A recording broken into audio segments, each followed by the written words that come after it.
사회보장제도, 그쵸? 사회보장이라고 하면 여러분 생각에 사회보장? 사회보험? 이게 뭐야? 뭐 이러실 수 있어요. 이 단어 때문에 또 헷갈리실 수 있거든요. 그래서 정리했습니다. 한번 볼게요. 사회보장, 그래 보장이 뭐야? 이렇게 기억을 하시는데 나 회사 들어갔더니 4대 보험을 뗐어. 강제로 떼갔어. 이렇게 기억을 하세요. 그러면 이건 바로 사회보험이다. 아니야, 나는 능력이 없단 말이야. 그래서 나라에서 나한테 부조를 해줄걸?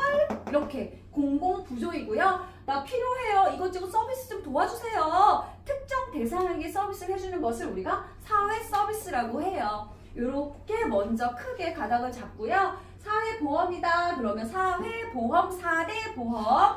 자, 국민연금이에요. 국민연금은요, 소득을 보장을 합니다. 내가 나중에 힘들 때 돈으로 받잖아요. 자, 국민건강보험은 의료보장이시고요. 고용보험도 소득보장, 산재보험은 자, 제가 근무를 하다 근로자가 원치 않으면서 사고를 당했어요. 병원을 가겠죠. 그러면 산재보험은 그 전용 병원으로 가셔야 돼요. 자, 그 치료는 병원에서 내가 분리를 해서 치료를 받는데, 자, 이때 병원비도 산재보험에서 나 일 못했는데 우리 가족들 어떻게 먹고 살아요? 소득도 보장을 해줘야겠죠. 그래서 유일하게 산재보험은 두 가지가 다 포함이다. 별표. 자, 소득과 의료를 모두 보장한다. 자, 근데 시험지에서 이게 나옵니다. 산재보험 신청은 어디서 할까요? 내가 분명히 근로자라고 했잖아. 그래서 근로복지공단.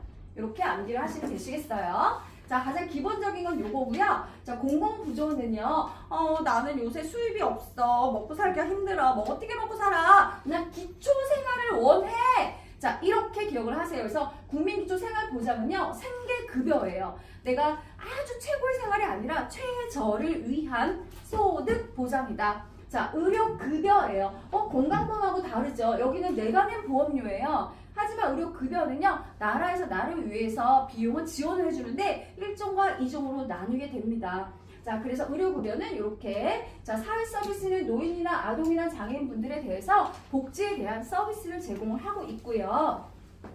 사회보장급여는 현금급여와 현물급여, 그 다음 서비스급여, 바우처 이런 식으로 나뉘고 있고요. 현금이니까 돈으로 주나봐. 내가 아기를 키우던 어떤 나라에서 아동수당을 줬어. 이렇게 기억을 하시고, 현물이니까 뭐 의료 서비스라든지 아니면 아기를 돌봐준다든지 이런 게 현물이에요. 현물. 그럼 서비스니까 가만히 있는데 이거 도와주세요.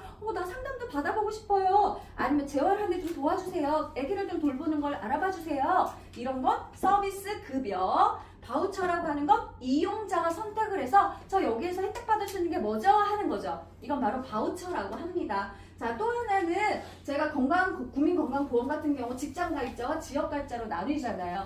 나 회사 다니니까 직장가입자야. 아니야, 나 그만뒀더니 이제 지역가입자야. 이렇게 똑 떼고 나와요. 그죠? 자, 그래서 직장가입자 같은 경우 내가 받는 보수에 대해서 혹은 개인적으로 수입에 대해서 같이 합산해서 내가 낼 금액을 정해집니다. 자, 지역가입자도 마찬가지 개인 재산 수준에 대해서 몇 %라고 해서 딱 계산해서 나오게 되죠. 자, 이런 거 기억을 하시고요. 노인장기 요양보험 같은 경우는 국민건강보험과 함께 징수를 한다. 왜? 정부에서 비용을 절감하기 위해서 그렇게 한다. 하지만 분리적인 행정정책이 이루어진다. 라고 기억을 하시면 됩니다. 그러면 노인장기 요양보험 제도의 대상이 누구이냐? 시험에 잘 나오죠? 65세 이상의 노인 맞죠? 자, 근데요 40밖에 안 됐는데 갑자기 뇌졸중 그래서 병원에 갔어요? 대상이다 아니다? 대상이다. 그치? 근데 교통사고로 다리가 절단됐어? 대상이다 아니다? 아니다! 그렇지. 이런 식으로 하시면 되겠습니다. 아셨죠?